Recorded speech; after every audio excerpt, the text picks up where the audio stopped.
gaat hem terughalen.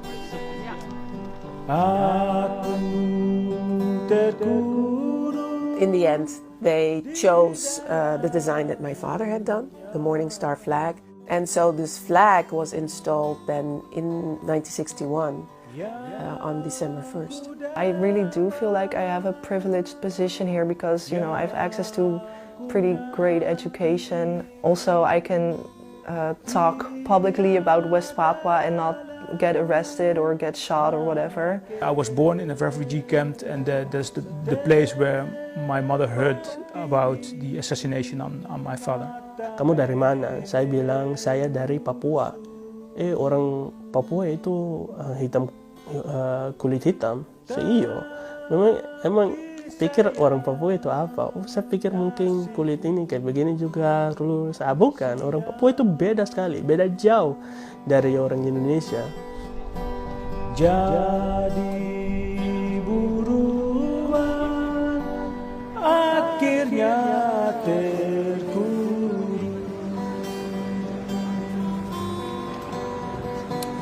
Yang ku damba, yang ku nanti, tiada lain hanya kebebasan.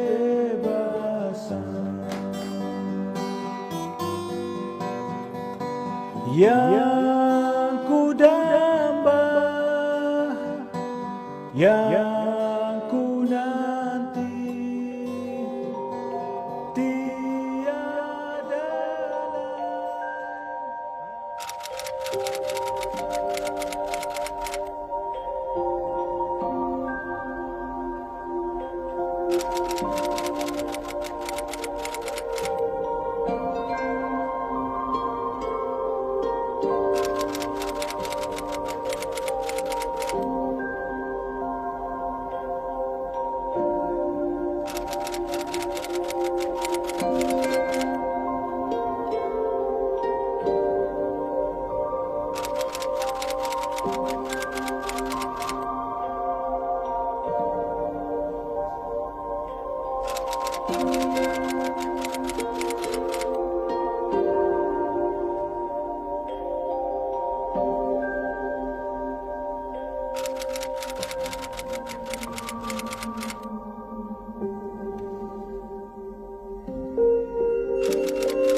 Between 1949, 1950 and 1962, the Dutch really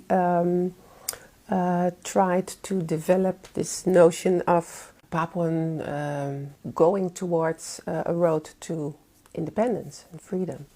And my father was in the middle of that whole process. He became a member of colonial parliament, the Dutch New Guinea Council. He became one of the vice chairs together with Marcus Kashepo, who was the other vice chair. From the stories my mother and family have told me, and also pieces that I've read, that he was imprisoned for the activities he did, which was just making music and educating Papuan people about the cultures and about the desire to freedom. And after he was put in prison, the Indonesian military set up a scenario where he so-called fled, and that was the reason that they shot him in the back. It was in 1984, after my father was imprisoned, I think in the same period, we fled to the neighboring Papua New Guinea. We arrived there a couple months later in August 1984, where I was born in a refugee camp, and that's the place where my mother heard about the assassination on my father. And a year later, we seek political asylum in the Netherlands, and that's basically where my life started. This notion of Papuan nationalism needed to be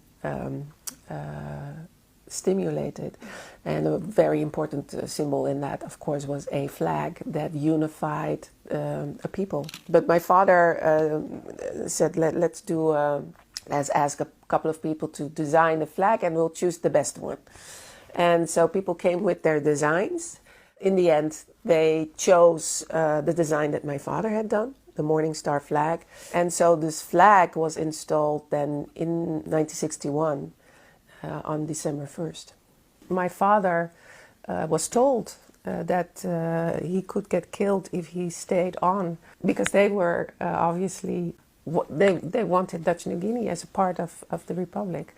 And those new political leaders from Papua were standing in the way, of course, of that ideal from Indonesia itself. Quite rapidly, they had to leave a lot behind, and so they arrived at the airport here in Amsterdam in the Netherlands in 1962, in August 1962. A whole new life and a whole different life suddenly became reality. Well, my grandfather always talked about the struggle, always. Starting from a very young age, he used to tell me about it.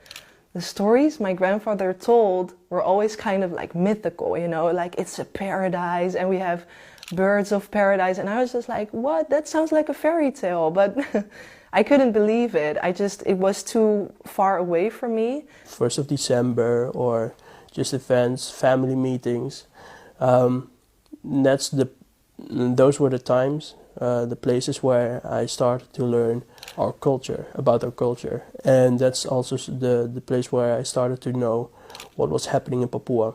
Why don't we hear about Papua? And then, well, we live in the time of internet. And then we search and we see, all right, this is going on. So in my family, this idea of we do not have a home was very strong. So I remember that vividly as a child, that there was no home, although we had a house to live in. The start was when we met independence leader Benny Wenda. Yeah, that was basically the moment that we were almost start to be part of Free West Papua campaign. When I stepped on the floor, landing in Sentani Airport, I felt the earth creep into my feet and my legs. So there was a burst of energy going into my body. But the earth was kind of speaking to me, saying, yeah, you're home. My grandfather moved back. So in 2010, he immigrated back to, well, it was supposed to be West Papua, but he ended up living in Jakarta. So that's when I first started noticing, like, okay, I have a very special family history. But the moment that I really got involved personally and started to read about it and, you know, trying to become an expert of my own family history, is actually when I went there for the first time myself, which was in 2017. For the people here, I'm not Dutch. But when I'm in Papua, I'm not Papua, but I'm Dutch. But the way I see myself is that I'm a Papua. I think that's the most important journey in my life, is finding out basically why Indonesian military assassinated my father, why we had to flee away from West Papua, because, you know, it haven't been educated at school, how West Papua was a former Dutch colony. We don't learn anything in the Dutch history book. So I think that journey learned me to understand how big injustice is in West Papua, that my father's story is just one of the more than 500,000 stories. In a way, we have a sort of a privilege to live here, but at the same time, that privilege also brings responsibility. Because there are so many problems, and it all goes back to or stems from them not being recognized as a fully human, almost. Their human rights are being abused, and, you know, the right for self-determination is being denied for over 60 years, you know. Racism for me, you know, it's like it comes in here, it goes out there. I don't really focus on it. You know, I know myself. I know who I am. I know what I stand for. I know where I come from. I think being a Papuan is a way of life. Is understanding. Is the connection itself with the homeland, and especially with my background, the way I lost my father, and understanding the situation in West Papua. How is it possible to not be connected with what is happening there, with injustice which is happening on a daily basis, the racism by the Indonesian government. It keeps me busy every single day. My heart cries every day, and the healing is to express it here, to educate people about what is happening, and that is what I'm doing.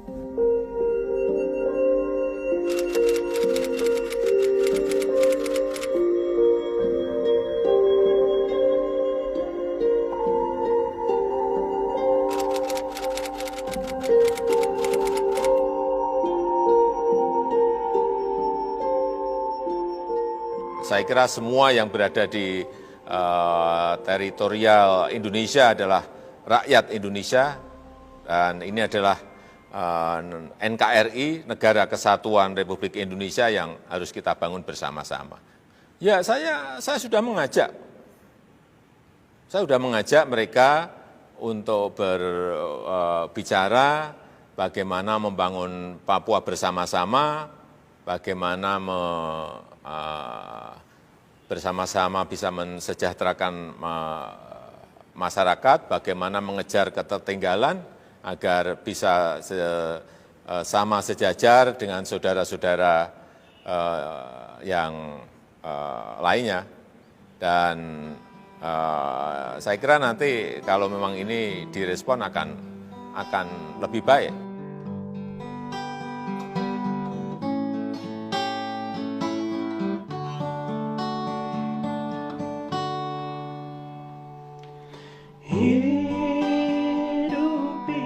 Kita punya tujuan itu untuk bersatu.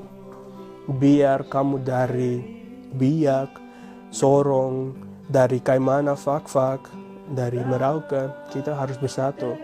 Biar kamu orang asli Papua atau peranakan Papua, orang Maluku atau orang Jawa, orang Manado, kalau ada hati untuk Papua itu kita bersatu. I feel like the West and the Netherlands always feels like, yeah, we're super privileged and we do everything right here. But on the other hand, like morally, ethically, I don't feel privileged at all here, because I really miss the community vibe that I do feel in West Papua itself, but not so much in the Netherlands. So that's something that I miss from there. I would love to go, let me say it that way, but because of my prominent activism, you know, I've been kind of blacklisted, and my security has not been guaranteed by the Indonesian government. So therefore that would not be an invitation for me to visit my beloved country. I think the bottom line is in a democracy that the Republic of Indonesia strives to be, Papuans should be considered as full-blown citizens who have rights and who need to be respected. And I think that's not, that's not happening. So I think that's the most important thing, that they're taken seriously as citizens of the Republic of Indonesia.